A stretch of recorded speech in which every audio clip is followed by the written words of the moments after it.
Mateus 27, 45 a 54. Eu quero falar um pouco nessa manhã sobre o tema efeitos especiais da crucificação.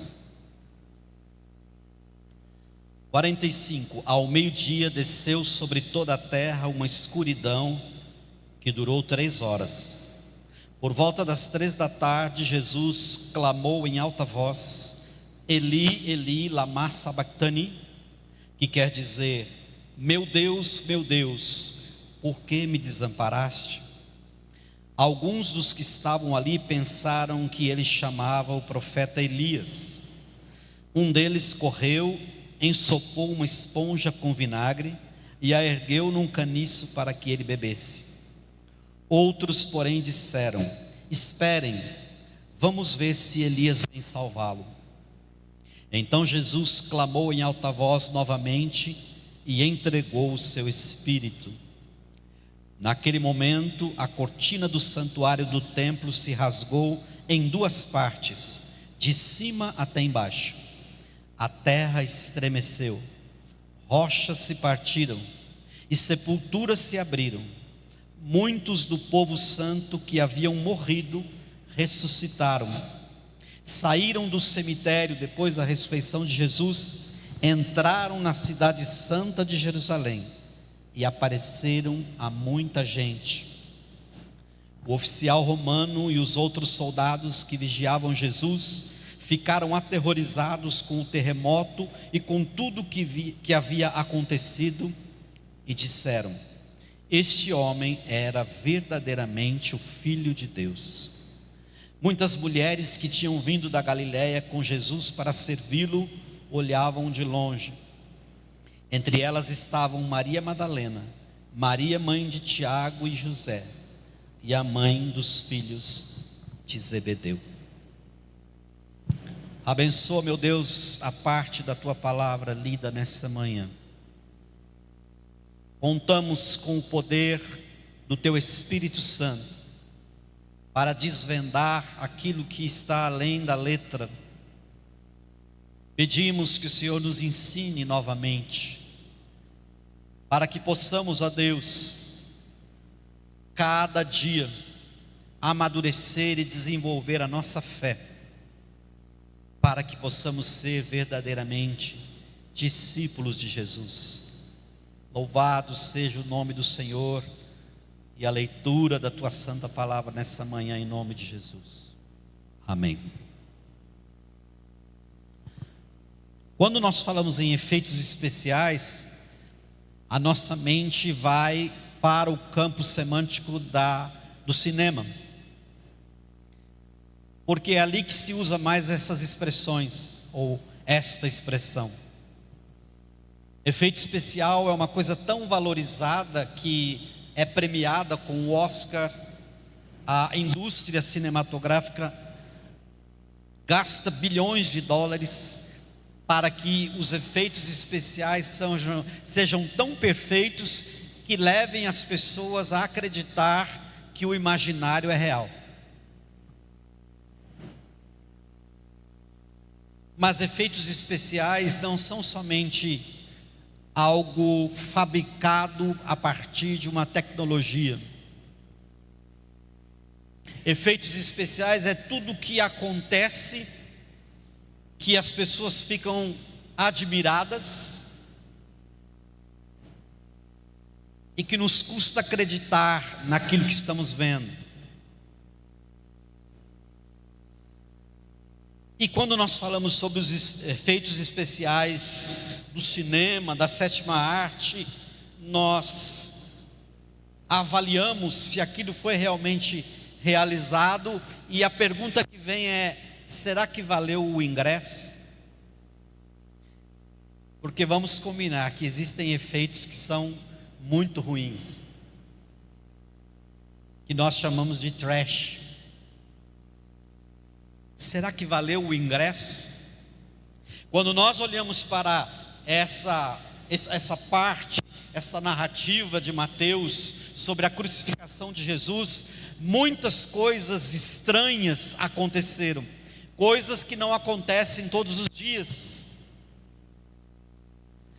No relato da crucificação, nós encontramos muitos efeitos especiais: escuridão ao meio-dia, terremoto, a terra que se fende, que se abre, sepulcros que se abrem e mortos que ressuscitam e caminham em direção e entram na cidade de Jerusalém e são vistos por muitas pessoas, pelos seus familiares.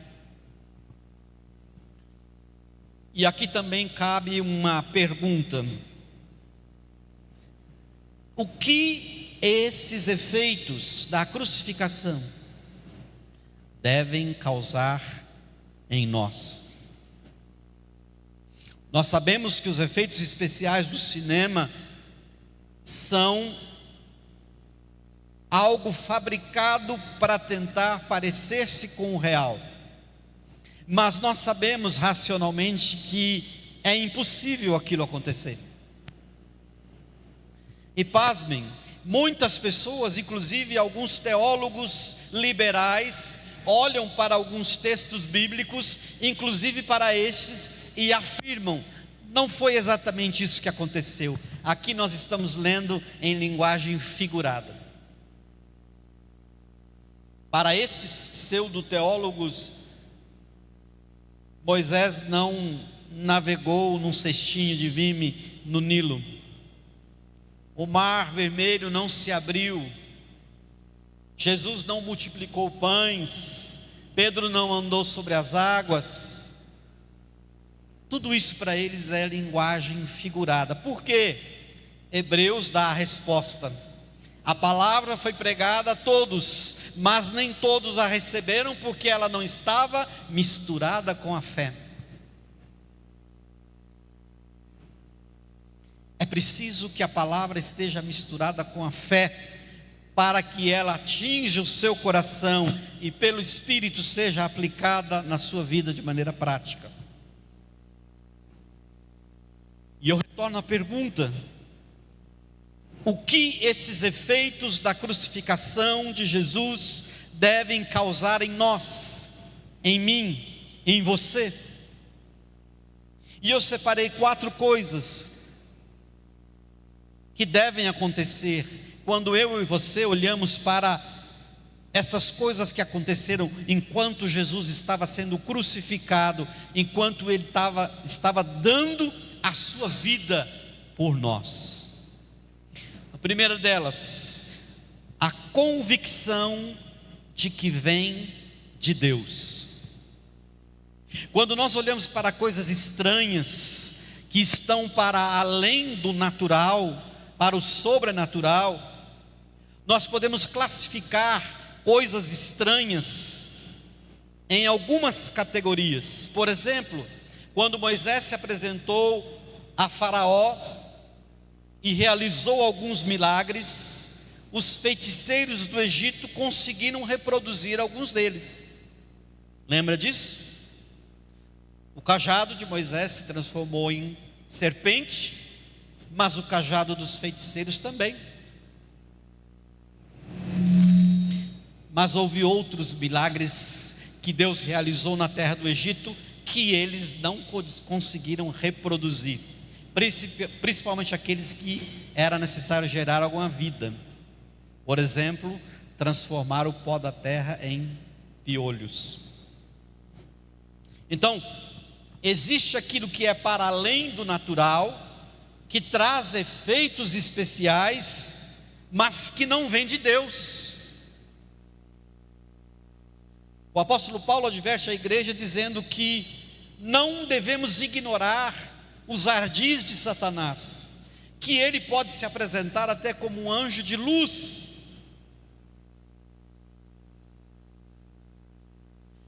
E muitas pessoas desavisadas estão crendo em efeitos especiais que não vêm de Deus.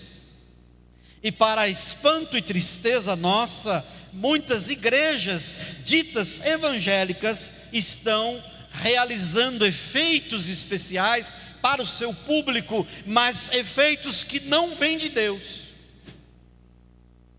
porque são contrários àquilo que a palavra de Deus diz. Então, a convicção de que esses efeitos da crucificação vêm de Deus precisa tomar lugar no nosso coração. Nós precisamos, como Jesus disse a Tomé, não seja incrédulo, mas crente. Por que Jesus disse isso para Tomé? Porque quando ele ressuscitou, Tomé foi um daqueles que falou: não, eu não acredito. Se eu não tocar nas feridas da mão de Jesus, eu não vou acreditar. Jesus então aparece ressurreto no meio deles, oferece a sua mão e diz: pode tocar. Mas em seguida ele diz: não seja incrédulo.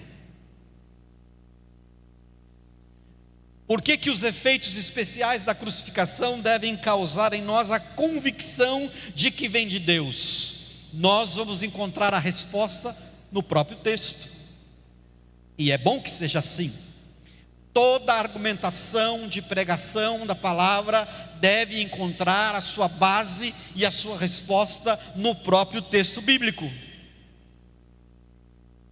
não numa ideologia, não numa historinha inventada, não numa experiência pessoal. A Bíblia explica a Bíblia. Veja o que diz verso 51.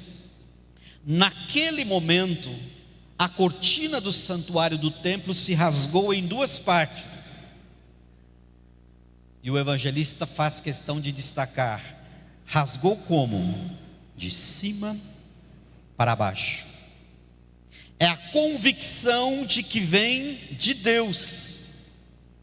A cortina ou véu do santuário rasgou de cima a baixo. Aqui era o símbolo da separação entre Deus e o ser humano pecador, na antiga aliança, antes de Cristo.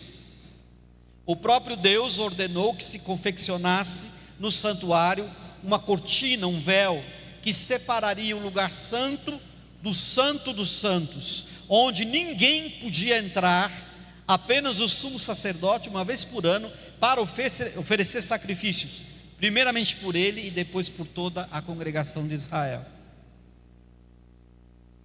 E esse sacerdote, depois de se purificar, de se trajar adequadamente, ele ainda entrava com os sinos pendurados nas suas vestes e com uma corda amarrada nos pés, porque se ele entrasse no Santo dos Santos de maneira inadequada, ele seria fulminado imediatamente. E aí não podia entrar ninguém para tirar o cadáver. Então ele seria puxado. O sino servia para mostrar que ele ainda estava vivo. Ele se mexia, ele andava e o sino vibrava. Se o sino parasse de tocar, ele deveria ser puxado pela corda. Então este véu representava que havia uma separação entre Deus e os homens, conforme a própria Bíblia já diz. Os nossos pecados fazem divisão, separação entre nós e o nosso Deus, embora a sua mão não esteja encolhida ou recolhida para que não possa nos abençoar. E agora, este símbolo tremendo de divisão, de separação, quando Jesus está morrendo na cruz em nosso lugar, este véu é rasgado de cima a baixo. Homem nenhum poderia realizar este ato. A salvação vem de Deus, por Cristo Jesus, o nosso Salvador. Nós temos que ter essa convicção de que as coisas que aconteceram por conta da crucificação eram todas um ato exclusivo da soberania de Deus. Veja o que diz Tiago, capítulo 1, verso 17. Toda dádiva que é boa e perfeita vem do alto, do Pai que criou as luzes no céu. Nele não há variação nem sombra de mudança. João 19, 11. Jesus disse: você não teria autoridade alguma sobre mim, se esta não lhe fosse dada de cima. Esta convicção de que tudo o que aconteceu no cenário da crucificação vem de Deus, precisa tomar conta do nosso coração, da nossa mente, da nossa razão, para que possamos entender que nem uma vírgula daquilo que aconteceu é fruto da imaginação do homem, ou que é um simbolismo. A palavra de Deus diz que nenhuma escritura é de particular interpretação, mas homens santos, inspirados pelo Espírito Santo, foram os que a escreveram. Então, essa convicção de que vem de Deus, também nos leva a esse pensamento de que eu não posso fazer nada de mim mesmo para ser salvo. Aliás, essa é a diferença entre o cristianismo e todas as outras religiões. No cristianismo, nós temos um Deus que vem ao nosso encontro, que sai da sua glória, se faz servo, se mistura com a humanidade, vem em forma de homem, habita no meio de nós, sofre o nosso sofrimento, morre a nossa morte para nos conduzir à sua presença.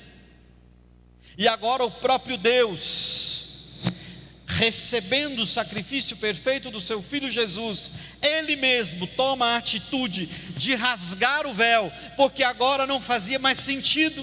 Hebreus vai dizer que nós temos agora acesso ao Santo dos Santos, não precisamos mais de um intermediário, não precisamos mais de um sumo sacerdote, nós temos o sacerdócio universal, como diz a palavra de Deus, somos sacerdócio real, povo escolhido de Deus, para anunciar as obras daquele que nos transportou das trevas para a sua maravilhosa luz.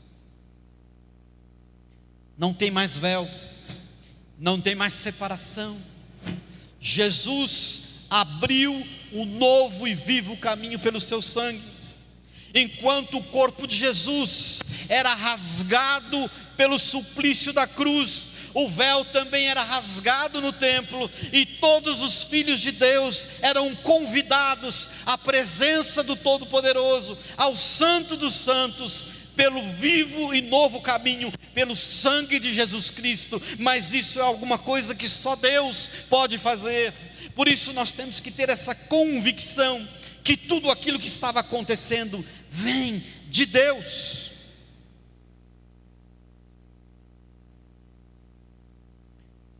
A segunda coisa é que esses efeitos especiais devem gerar em nós a convicção de que nada se conserta sem impacto e sem incômodo. Veja o verso 45 e 51. Ao meio-dia, desceu sobre toda a terra uma escuridão que durou 3 horas. A terra estremeceu e as rochas se partiram. Você já tentou fazer uma reforma na sua casa, morando nela? É barulho, é sujeira, é incômodo, você não sabe onde fica, para onde pode ir, onde colocar os móveis, e muda isso daqui para lá e de lá para cá e não está bom, e você começa lá, tomara que essa reforma termine logo, porque eu não aguento mais. Toda reforma traz incômodo e impacto, e agora Deus estava reformando toda a criação que caiu lá no Éden. O impacto do pecado lá do Éden foi sobre as pessoas, sobre os relacionamentos, sobre a natureza. Tudo ficou difícil, estranho, esquisito, violento, ilegal. E por isso essa reforma ia demandar um impacto, um incômodo, porque Deus estava recriando algumas coisas. Por isso as trevas vieram, por isso a rocha se fendeu, por isso houve terremoto naquele lugar, porque o pecado abalou absolutamente tudo. O mundo precisava de uma reforma. Qual é o impacto que o pecado trouxe e que necessitava de uma reforma tão grande? Houve impacto no próprio Jesus, porque para consertar tudo isso, Ele teve que sofrer e morrer em nosso lugar. Houve impacto na natureza, porque desde que Adão e Eva pecaram, houve um desequilíbrio total na ordem criada. A própria sentença de Deus era que o homem, com muita dificuldade, ia tirar do solo o seu sustento, coisa que antes era natural. Que a mulher, com dores, haveria de gerar seus filhos. Houve impacto em nós, porque a partir do momento que o pecado entra no mundo, a imagem de Deus que o homem carregava ficou desfigurada. E Jesus então está aqui agora recuperando todas essas coisas. Ele está restaurando o reino. Ele está nos recriando para Deus. Ele está reformando aquilo que o pecado destruiu. Mas não existe possibilidade de restaurar, de construir, de reconstruir sem impacto e sem incômodo. Primeira carta de Paulo aos Coríntios 15, 53, ele diz o seguinte: pois nosso corpo mortal precisa ser transformado em corpo imortal. Paulo se refere à sua igreja como se ela estivesse sendo gerada num parto natural. Ele diz assim: meus filhos, por quem eu sinto as dores de parto até agora, até que Cristo seja gerado em vós. Não existe transformação sem impacto. O vaso não se conserta se ele não for esmigalhado e moldado novamente.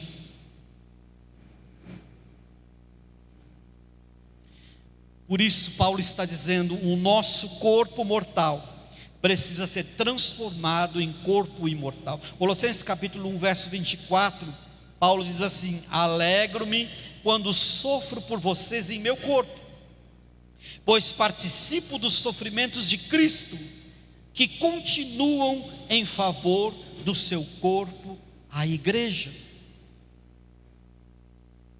Essa transformação que começou na cruz do Calvário, no que diz respeito a nós, a igreja de Jesus, continua acontecendo, porque é o trabalho de restauração, de santificação, é um trabalho de deixar aquilo que o pecado realizou em nós, para sermos conforme aquilo que Deus quer que sejamos. E é uma luta constante, é uma transformação diária, é uma batalha, e tudo isso causa transtorno, porque é uma reforma, uma reconstrução, é um refazer-se todos os dias.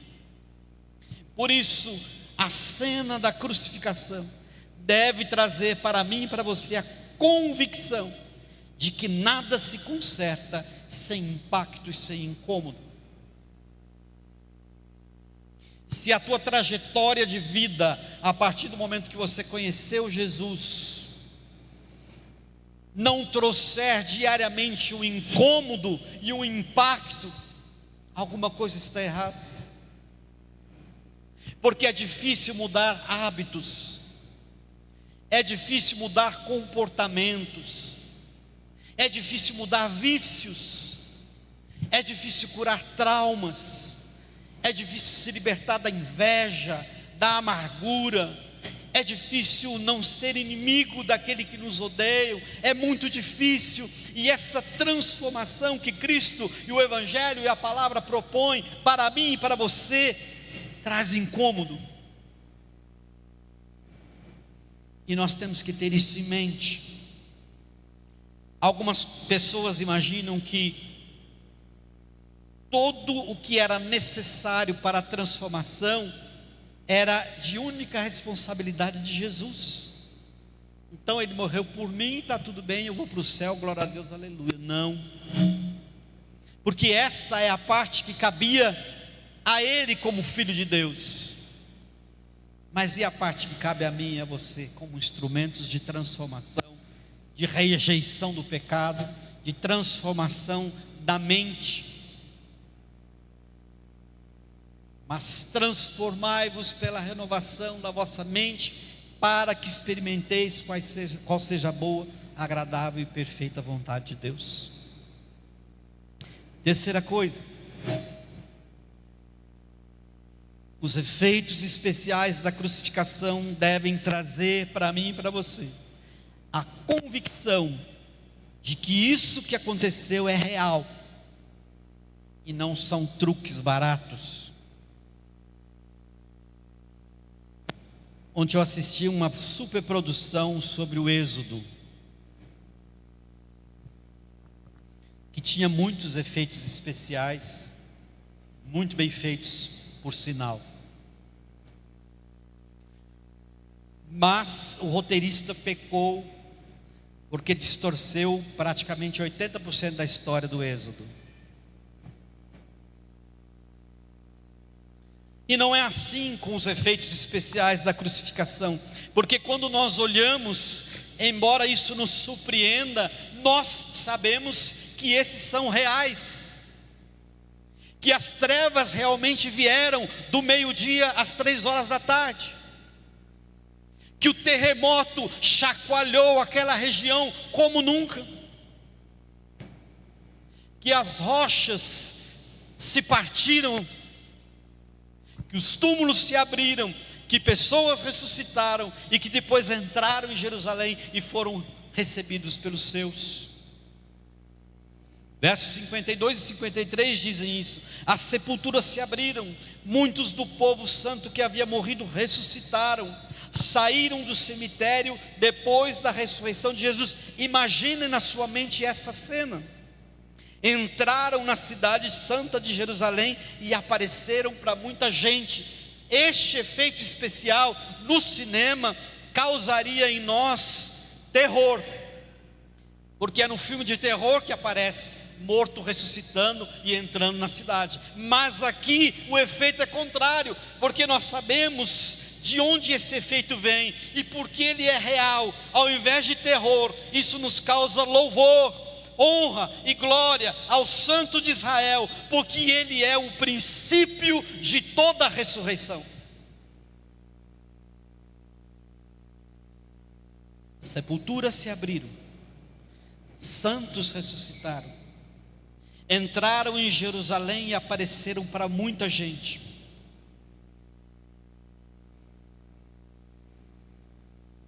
Ao contrário da sétima arte, a ressurreição dos mortos por Jesus Cristo não nos transforma num exército de zumbis claudicantes em direção a qualquer lugar. Não, mas nos transforma num exército de homens e mulheres com roupas alvas, adorando o trono e o Cordeiro, dizendo: Santo, Santo, Santo é o Senhor dos exércitos. Toda a terra está cheia da sua glória. É essa a visão apocalíptica que iremos ter quando o Senhor nos ressuscitar para a sua glória. Por isso, os efeitos devem nos causar esta convicção de que tudo isso é real. O pecado é real, a morte física é real, a morte espiritual também é real, o inferno é real, mas o céu é real, a morte e a ressurreição de Cristo são reais, a salvação que Ele nos dá, o lugar que Ele construiu por nós no céu, são reais, e você precisa se apropriar dessa verdade para alicerçar a sua fé. As testemunhas dessas coisas que aconteceram são contadas aos milhares. Por ocasião da ressurreição de Jesus, em Atos nós vemos que Ele apareceu aos 12 e depois apareceu para mais de 500 irmãos.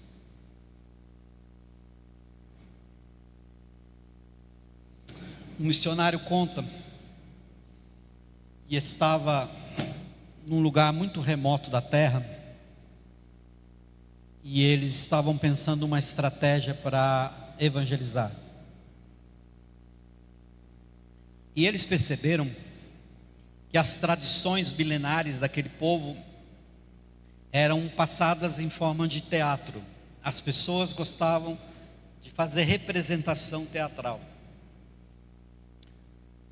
E Deus deu o direcionamento a esses missionários, dizendo: é por aí que vocês vão apresentar a história da salvação. E eles começaram então encenando as histórias bíblicas.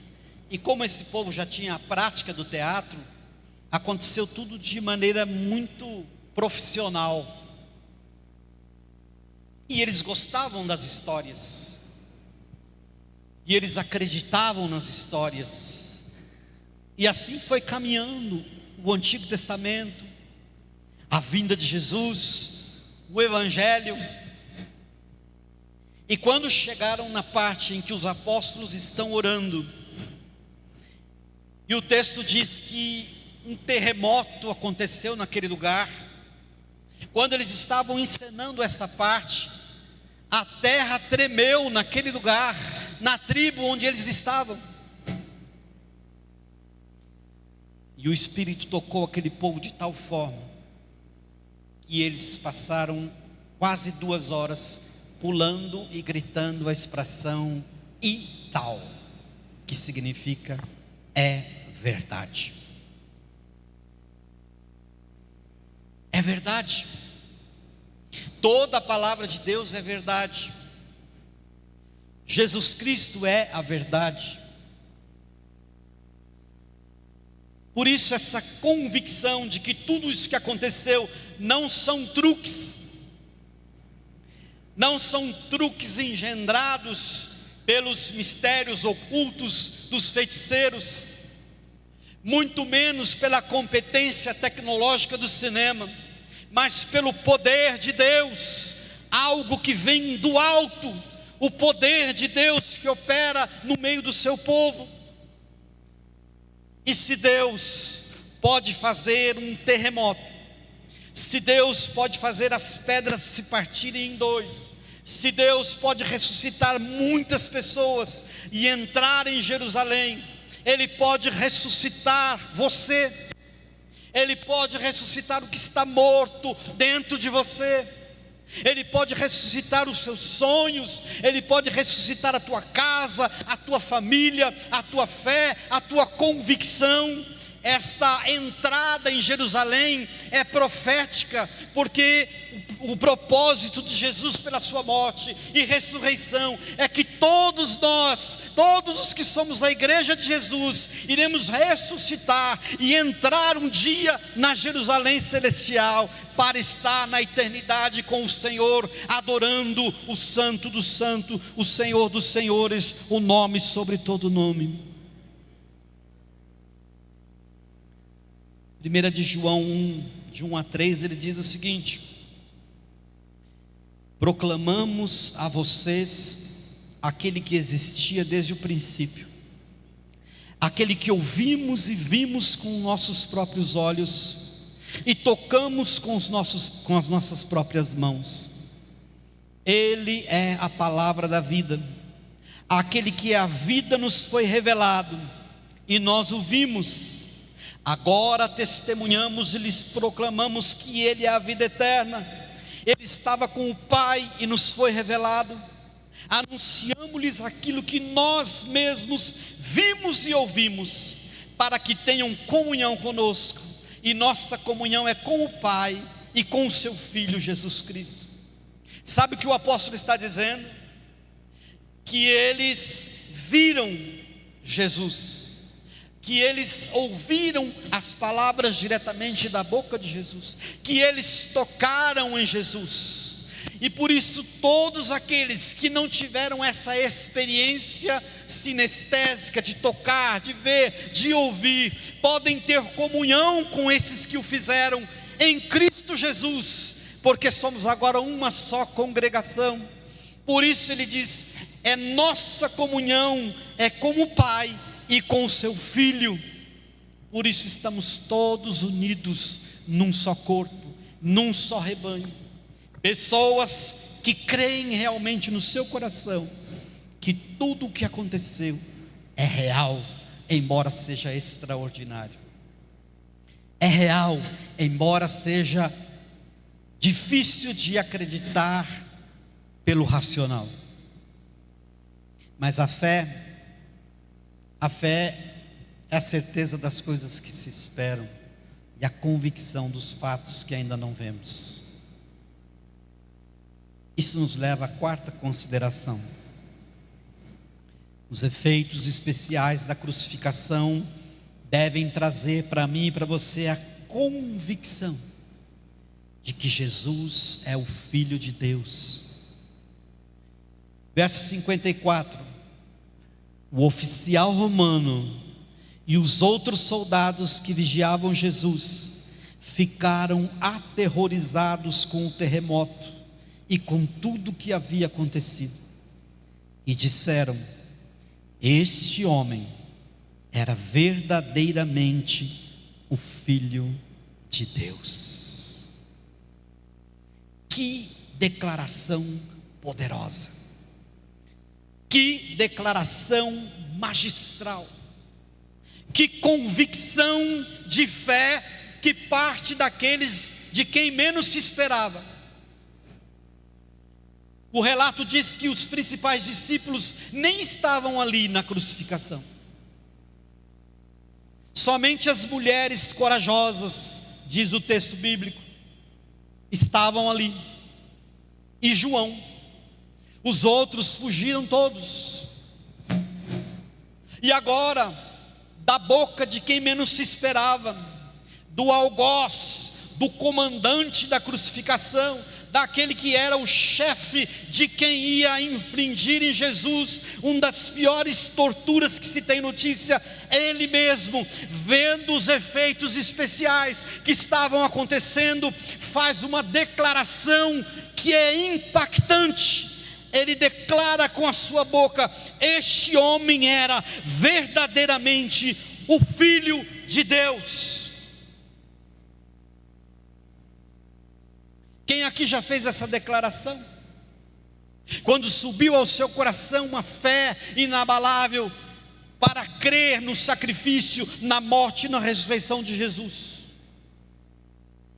Equivale àquilo que Pedro disse: tu és o Cristo, o Filho do Deus vivo. E Jesus diz assim: você está certo, mas eu quero te dizer que esta palavra, esta declaração não foi carne nem sangue, ou seja, é impossível uma declaração neste nível vir do natural, mas o Espírito te revelou. E quando o Espírito nos revela Jesus Cristo como Ele exatamente é, nós faremos declaração semelhante, teremos a convicção que aquele que morreu no Calvário, que ressuscitou, é verdadeiramente o Filho de Deus. E por que é importante isso ficar claro? Porque muitas seitas ditas cristãs não reconhecem o Filho de Deus. Sabia disso? Para os mórmons, Jesus não é o Filho de Deus. Para os testemunhas de Jeová, Jesus não é o Filho de Deus. Para outras tantas, só mais um dos profetas importantes. Ele é alguém especial, um homem santo que viveu aqui na terra, mas talvez ele estaria no mesmo nível de Elias, de Abraão, de Moisés. Mas não é isso que a palavra de Deus diz. O próprio Deus disse que não existe um nome maior do que o nome de Jesus.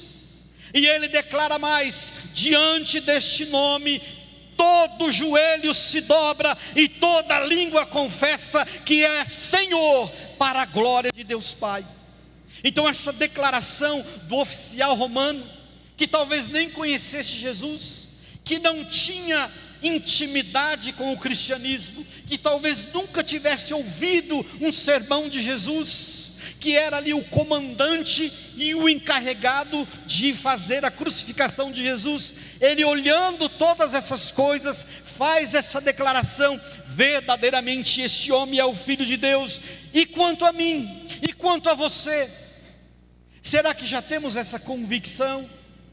Será que o Espírito já revelou ao nosso coração? E se revelou, nós estamos vivendo como discípulos deste que é verdadeiramente o Filho de Deus? O Evangelho, a partir dali, começou a se disseminar e alcançou todas as classes sociais. Tinha seguidores de Jesus do período apostólico, de todas as camadas sociais, inclusive da corte romana, dos Césares que perseguiam a igreja. Paulo diz em Filipenses capítulo 4, 22, todo o povo santo daqui lhes envia saudações, especialmente os que pertencem à casa de César. Tinha oficiais no palácio romano, que era o que mais perseguia a igreja, que serviam a Jesus. Pessoas que abraçaram a fé, pessoas que chegaram a esta convicção de que Jesus é verdadeiramente o Filho de Deus. Diante desses fatos, deve subir ao meu e ao seu coração a convicção de que Jesus é o Filho de Deus. E o que essa convicção nos leva? Nos leva a crer e receber dele a salvação. Veja como termina o Evangelho de João, capítulo 20, 31 e 32. Os discípulos viram Jesus fazer muitos outros sinais, além dos que se encontram registrados nesse livro. Estes, porém, estão registrados para que vocês creiam que Jesus é o Cristo, o Filho de Deus, e para que, crendo nele, tenham vida pelo poder do seu nome. E tem mais. Em Romanos capítulo 10, verso 9, diz assim: se você declarar com a sua boca que Jesus é o Senhor, e crer no seu coração que Deus o ressuscitou dos mortos, será salvo.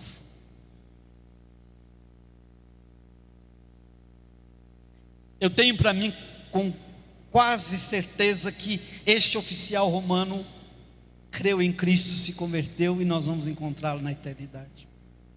Porque o próprio Deus disse a Pedro que uma declaração desse nível não pode vir da carne, mas é o Espírito que revela. Mas aqui Paulo está completando que, além de você declarar com a sua boca, você precisa crer no seu coração, e fazendo assim você vai ser salvo. Se você declarar com a sua boca que Jesus é o Senhor, e crer no seu coração que Deus o ressuscitou dos mortos, será salvo. Concluindo, nós podemos dizer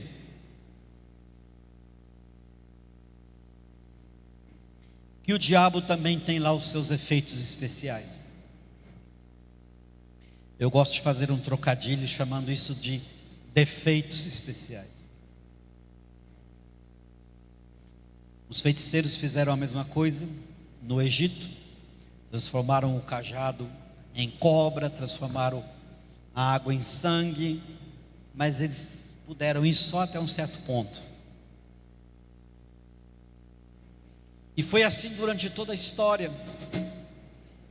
Os profetas de Baal não conseguiram que descesse fogo do céu quando Elias os desafiou. Mas Deus mandou fogo do céu. Os sábios, adivinhos e feiticeiros de Babilônia não conseguiram decifrar nem o sonho do rei, muito menos a escrita na parede. Mas o servo de Deus podia. Quando Jesus, antes de começar o seu ministério, foi levado pelo Espírito ao deserto para ser tentado pelo diabo, o que o diabo propôs? Efeitos especiais. Mande que essas pedras se transformem em pães. Ou vá até a parte mais alta do templo e pule de lá. E você vai ser amparado pelos anjos e vai flutuar suavemente e descer no meio do povo. Efeitos especiais. Mas se Jesus tivesse concordado com essa proposta, o preço seria a adoração a Satanás, e todos nós estaríamos perdidos sem salvação.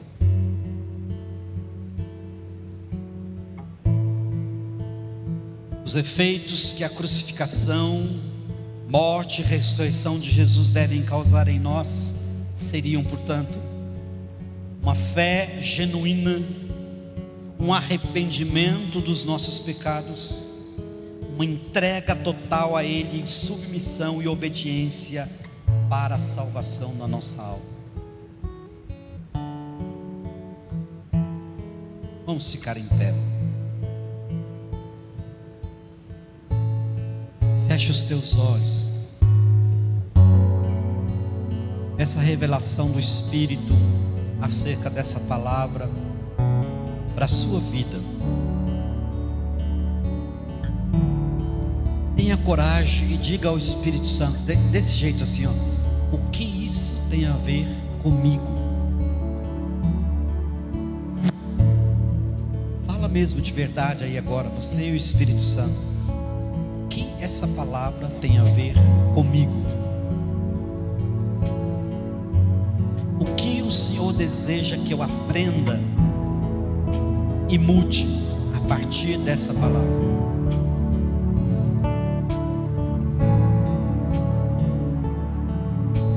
O que o Senhor deseja realizar em mim? Qual é a convicção que deve subir ao meu coração diante de revelações tão tremendas? Enquanto você medita e louva.